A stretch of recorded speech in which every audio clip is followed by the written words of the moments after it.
Why are countries like Sweden, Norway, Denmark, Finland and Iceland always topping the charts for happiness, equality and quality of life? What's their secret? Is it just high taxes and free healthcare? Or is there something more to the so-called Nordic model?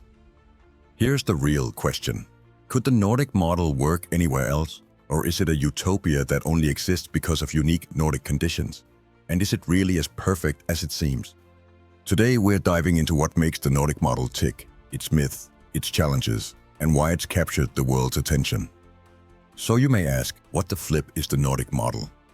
At its core, the Nordic model is a unique blend of free market capitalism and a strong welfare state. It's characterized by high levels of taxation, universal social benefits, and robust labor protections. This combination aims to balance economic efficiency with social equality.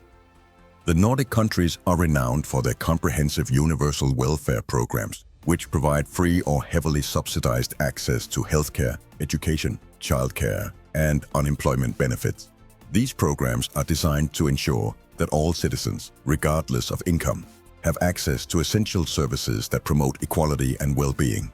Healthcare systems prioritize preventive care and accessibility with minimal out-of-pocket expenses for patients. High tax rates are a cornerstone of the Nordic model, funding the extensive welfare programs that underpin the system's success. In Nordic countries, personal income tax rates can exceed 50%, and there are significant taxes on goods and services through VAT, which typically ranges between 20 to 25%. While these rates may seem high compared to other nations, they are widely accepted due to the tangible benefits citizens receive, such as free healthcare, education and childcare, as well as robust social safety nets. If you add the costs of, in example, healthcare and education in the US on top of their tax rate, then Americans end up having a larger overall financial burden than the average Nordic citizen has through taxes. Strong labor unions are another defining feature of the Nordic model, playing a critical role in shaping equitable workplaces and fostering economic stability. In Nordic countries, a significant portion of the workforce, up to 70% or more in some cases, is unionized. These unions negotiate collective agreements that set industry-wide standards for wages, benefits, and working conditions, ensuring fairness and reducing income inequality. Unlike in many other nations, labor unions in the Nordics often work collaboratively with employers and governments, fostering a culture of consensus rather than conflict. This cooperation supports high levels of employment, productivity, and innovation while maintaining protections for workers. Despite their robust welfare states, the Nordic countries are committed to maintaining strong, open markets that drive economic growth and innovation. These economies embrace free trade, minimal barriers to entry for businesses, and a competitive corporate environment. The Nordic model thrives on balancing economic freedom with social safety nets, enabling businesses to innovate and compete globally while ensuring workers have support during transitions. Nordic countries regularly rank high on indexes measuring ease of doing business, attracting investment, and fostering entrepreneurship. Companies like IKEA, Nokia, Spotify, Maersk, and Novo Nordisk are examples of globally recognized brands that emerged from this dynamic market system. This openness to trade and competition allows Nordic economies to remain resilient and adaptable in a globalized world, proving that a strong welfare state and thriving open markets can coexist and reinforce one another. The result of this mix of helping citizens achieve success, supporting them in healthcare, and partnering a strong state with free markets is what you see today. But how did the Nordic model develop? To understand the model, we need to look at its origins in the early 20th century. The development of this system was shaped by a mix of cultural, political, and economic factors. The Nordic model is deeply rooted in the agrarian collective mindset that developed over centuries in the region's rural societies. Harsh climates, limited arable land, and isolated communities required cooperation and mutual support for survival, laying the cultural foundation for the social solidarity that underpins the modern welfare state. In Denmark, for example, cooperative movements in agriculture emerged during the 19th century, revolutionizing farming practices and rural economies. Farmers formed collectives to share resources, such as equipment and knowledge, and established cooperative dairies and slaughterhouses to process and market their products efficiently. These movements not only improved productivity, but also fostered a sense of shared responsibility and economic equality. Similarly, in Sweden, parish communities were historically organized to manage common resources, such as forest and grazing lands. This collective approach to resource management created a culture of fairness and trust, which later translated into broader social and economic policies. The Federation of Swedish Farmers also played a key role in organizing rural communities and advancing cooperative farming methods. In Norway, farmers relied on dugnad, a tradition of community labor, where neighbors came together to complete tasks like building barns, harvesting crops, or maintaining infrastructure. This spirit of collective action fostered a deep sense of community and mutual reliance, values that are still evident in Norway's high levels of civic participation and trust in social systems.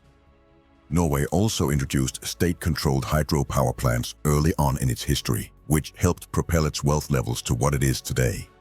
Iceland's agrarian roots can be seen, pardon my Icelandic here, in its rapier system, an early form of local governance where communities pooled resources to support the poor and manage communal grazing lands. These systems emphasized shared responsibility and decision-making, shaping Iceland's strong social cohesion and resilience. Even Finland, where farming was often supplemented by forestry, developed cooperative movements such as Osuuskunta Metsälito or the Forest Cooperative Society. These collectives allowed small landowners to pool their resources for logging and timber processing, ensuring fair distribution of profits and sustainability. Nordic labor movements played a key role in shaping the Nordic model during the industrialization of the late 19th and early 20th centuries. Unions and social democratic parties emerged to fight for workers' rights, fair wages, and better conditions, rooted in the region's culture of equality and collective action. The collaborative approach with employers and governments led to industry-wide agreements on wages and labor standards, avoiding the class conflicts seen elsewhere. This partnership helped build strong welfare systems and labor protections, forming a core pillar of the Nordic model. Cultural values are fundamental to the success of the Nordic model, with trust in government, social cohesion, and equality deeply ingrained in these societies. For instance, in Norway, 48% of citizens reported high or moderately high trust in the national government in 2023, surpassing the OECD average of 39%. These statistics are similar in the other Nordic countries, and trust in the police is well above average in all 5 nations. This trust enables the implementation of extensive welfare systems and acceptance of higher taxes, as citizens believe their contributions are managed effectively. The strong sense of social cohesion and commitment to equality further support policies that promote equal opportunities and reduce disparities, making the Nordic model particularly effective in these countries. The Nordic model is often hailed as a benchmark for balancing prosperity and equality. I'll let you know why I think it is the best way of governing a country in the world today, and to prove it, I'll show you some of the measurements that show why that is. I spoke about this in my video on why dictators hate the Nordic countries, but I'll dive a bit deeper here. Low inequality is a hallmark of the Nordic model, achieved through progressive taxation and redistributive policies. High-income earners pay more taxes, funding universal benefits like free education, healthcare, and childcare. All Nordic countries have some of the lowest Gini coefficients globally, reflecting their success in reducing income disparities. Strong labor unions and collective bargaining further ensure fair wages, preventing extreme pay gaps. This approach fosters social cohesion and economic stability, making the Nordic countries among the most egalitarian in the world.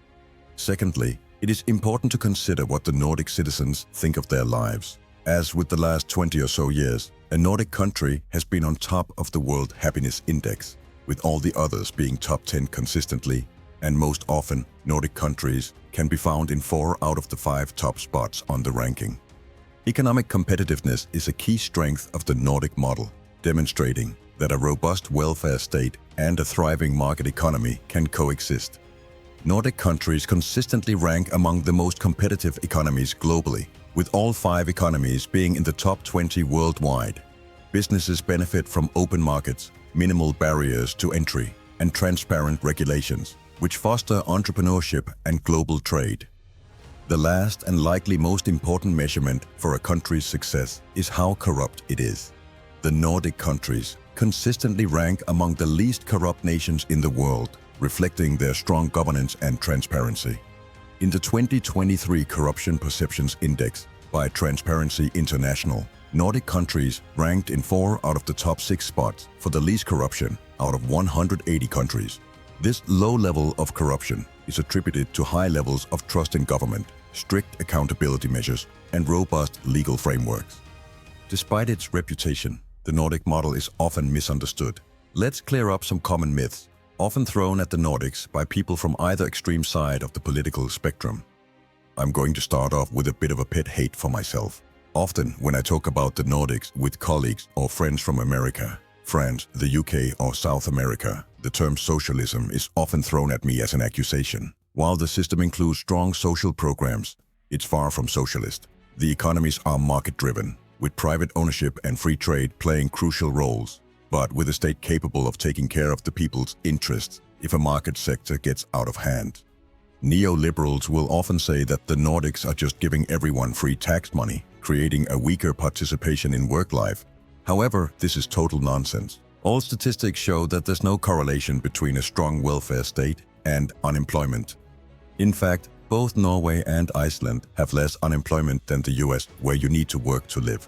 A social safety net seems to contribute to people getting back to work, rather than the opposite. Again, this argument is one I hear a lot from my American and UK friends. But when you add up all the expenses an American has to pay because the state doesn't help, the overall financial load for living a healthy life is generally higher than any of the Nordic countries.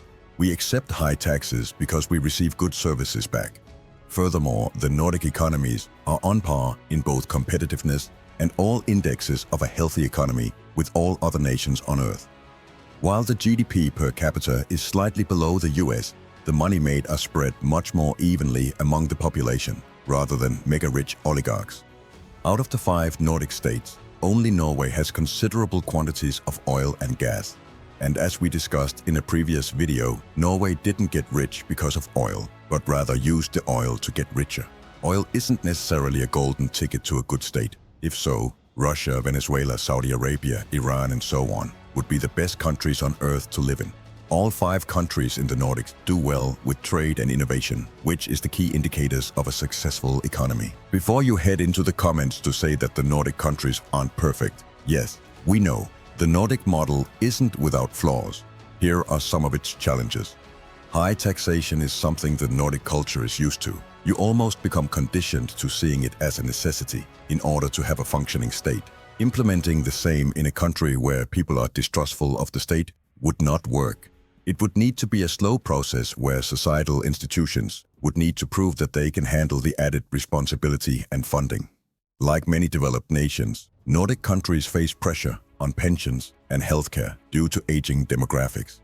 This is something that needs to be addressed in the coming years by either increasing the funding for families, or the Nordics would need to adopt the Japanese or South Korean-style managed decline, which by all accounts works fairly well. Immigration integration is a complex challenge for Nordic countries, balancing their commitment to equality with the practicalities of integrating newcomers into their societies, who often do not share their love for religious freedom and democracy. In Sweden, unemployment rates among foreign-born residents remain significantly higher than native-born citizens, with a 2022 report showing a gap of nearly 10%. Social housing shortages in Denmark have led to the concentration of immigrants in specific areas, contributing to segregation and slower integration. It seems that more and more political parties are waking up to the fact that the immigration policies of the last few decades have caused significant issues, particularly in Sweden, and that the screw is about to be tightened. Nordic countries, with their small export-driven economies, are highly sensitive to global market shifts and trade disruptions.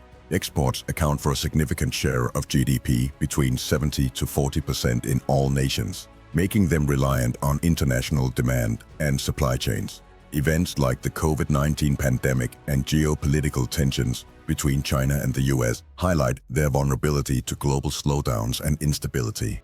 One of the big questions is whether the Nordic model could work in other countries. While some aspects, like universal healthcare or labor protections, can be adapted, the model is deeply rooted in Nordic culture and history.